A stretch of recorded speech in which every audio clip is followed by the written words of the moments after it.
Thanks all for coming. I'm sure you have some questions. I'll do my best to answer from a Vancouver perspective.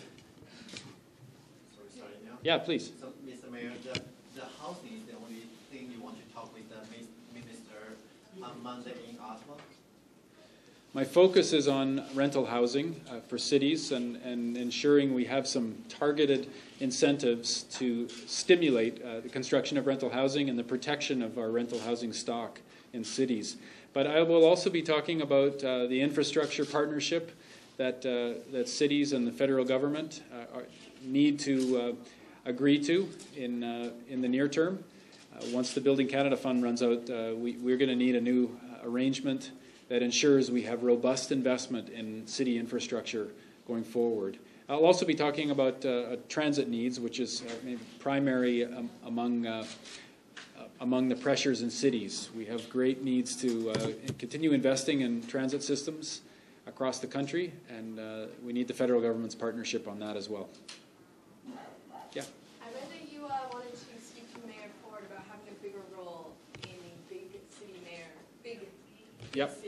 caucus. Do you plan to talk about that today? Yeah, I'm meeting with Mayor Ford this afternoon and hoping to get his partnership on this push for rental housing and leveraging the private sector to get more housing built in our cities. So it's important that Toronto is a strong voice at the table when cities are working together for national change.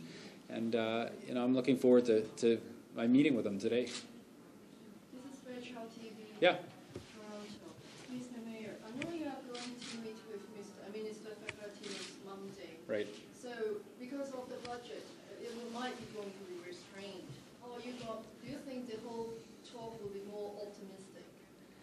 The talk will be optimistic in terms of the federal support on the rental housing? I'm hopeful that the federal government will see the wisdom in targeted investment that leverages significant investment from the private sector.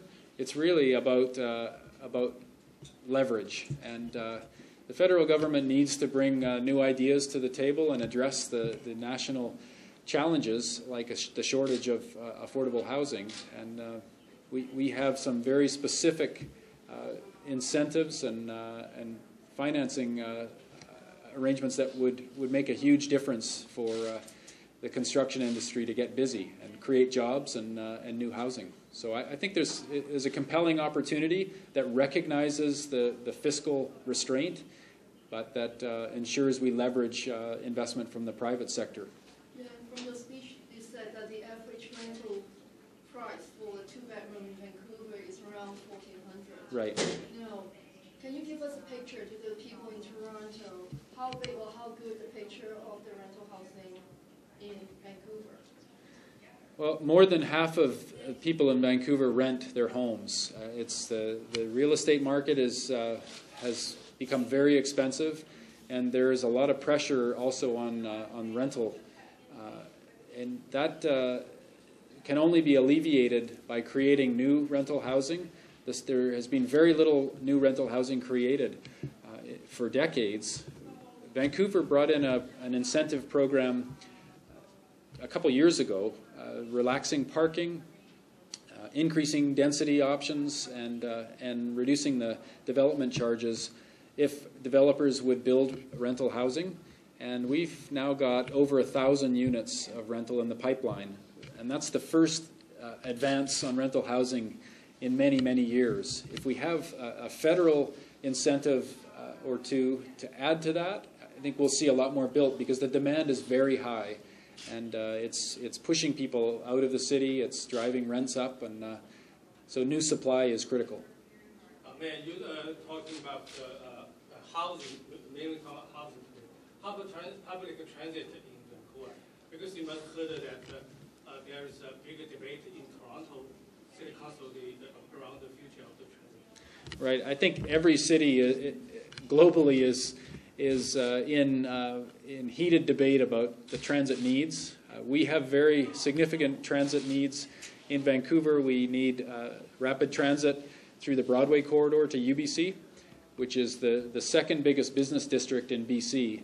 And our buses, our double articulating buses are full, running at capacity on Broadway now. So there's a compelling business case to build rapid transit, subway and LRT combination out to UBC. We want to see action on that in the near term. We have needs as well around Metro Vancouver to get more rapid transit built and ensure that as the region grows, and it's growing fast, that we have the transit service to prevent the gridlock and the pollution that results from that. So you repair the transit mainly is underground or above the we need a mix in Vancouver. I believe we have one more section underground through the Broadway corridor, but much of the region can also be served by at-grade rail. And I know in Vancouver and Surrey we have hopes of seeing light rail as well where it's appropriate. Okay, one question is you talk about like half of Toronto has moved to Vancouver. What's that? Well, there has been a lot of Do you have any number? a lot of people from Toronto. I was joking with the half. I think because half of Vancouver comes from Asia and half comes from across Canada and Europe. So we're a very diverse city. But a lot of people from Ontario have moved to Vancouver in my lifetime and made a home there. And I think Vancouver's a great city, as is Toronto, and there's a good flow of people back and forth. Back on the transit question just for a second. In Toronto, the mayor has been enthusiastic for building subways using private sector financing, and I mean his projections have been that 50 to 75% of the subway line on Shepherd Avenue, for example, could be financed privately. Is Vancouver's experience with private sector partners? I've heard before that Vancouver offers an example of how private partnerships can help get transit built. Yeah, in Vancouver, our last rapid transit line, the Canada line from the airport to downtown, was a public-private partnership, or is, because it's operated as well. That was design, build, operate. So there were some challenges with the construction. It was devastating for many small businesses along the way, with several years of extreme disruption, and we lost a lot of businesses, and it was very challenging to sort out who was responsible, the public, the provincial government and TransLink versus the private partners. There was it wasn't easy, and there's still legal suits in progress on that. That said, the line got built. It's enormously successful.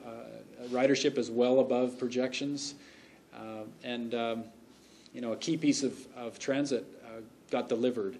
So the provincial government has a focus on private-public partnerships going forward for major infrastructure and transit, and that's those deals are worked out one at a time, and the case they make is that it does accelerate the investment, and we just have to be very clear that these deals make sense, and that we get the infrastructure we need and we get value for money too.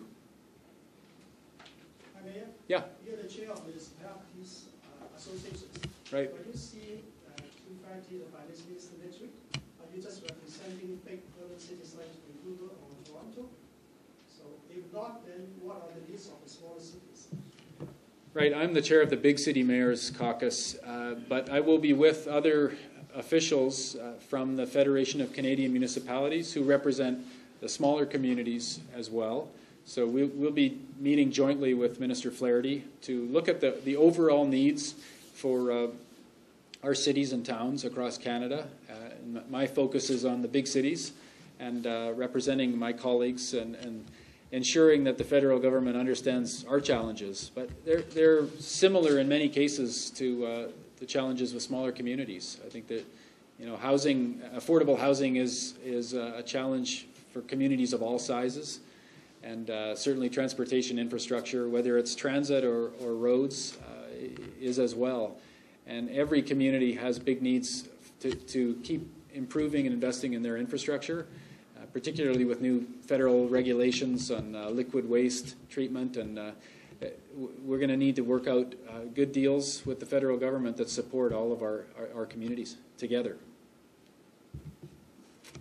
Anything else? We good to go? One more question. One more. Toronto is the only city you visit before you go to Ottawa and have a meeting with the minister.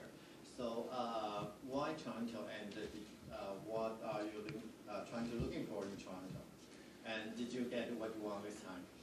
Yeah, well, I figured it was a good stopover in Toronto en route to Ottawa to spend a few days here, meeting with Mayor Ford, and understanding the challenges on the ground here in Toronto as Canada's biggest city. But we work as big city mayors closely, and I hear from the mayors across the country on their needs. We meet live less frequently. Our next meeting is in May together, but there's good communication between all of the cities, and this was just an opportunity to be in Toronto for a few days before I'm in Ottawa, and see what's happening on the ground here, and talk with the mayor. Okay? Thanks all. Thank you. Thanks for coming.